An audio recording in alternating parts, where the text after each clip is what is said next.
I was thinking when I was learning to swim over at the public school in San Jose, first day of swim school, the lifeguards gave us all a swim test.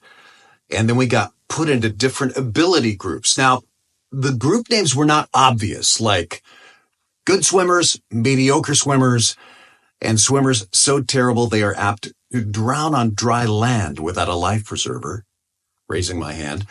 The groups were named after marine life to try and mitigate the shame, but every single kid knew how good they were based on what animal their group was named for. Like at the pool where I took my lessons every summer, Pioneer High School in San Jose, there were the dolphins, the seals, the minnows, and the polliwogs.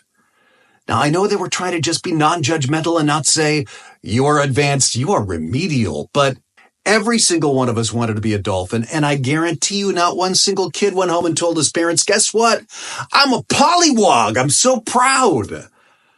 But our parents knew being a polliwog was okay because we would learn, and learning to swim changes your life. It really does.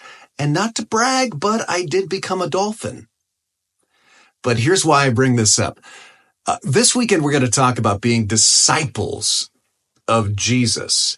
Disciples. And that word disciple can be intimidating, right? We can think, I can't call myself a disciple. That sounds intense. That sounds hard.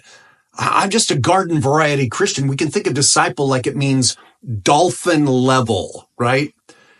But disciple just means student. In swim class, yes, some of us were dolphins, some were polliwogs. But we were all disciples because we were all students. Being a disciple doesn't mean being perfect. Think of the first disciples, right? They failed. They sank. They slept. They slipped. They doubted. They denied. You could say when it comes to following Jesus, they were all polliwogs. But that's okay. They learned. And some of them even became dolphins. Like the Apostle Paul says in 1 Corinthians 1, starting at verse 26, brothers and sisters, look at what you were when God called you. Not many of you were wise in the way the world judges wisdom. Not many of you had great influence. God did this so that no one can brag in his presence. So as the scripture says, if people want to brag, they should brag only about the Lord.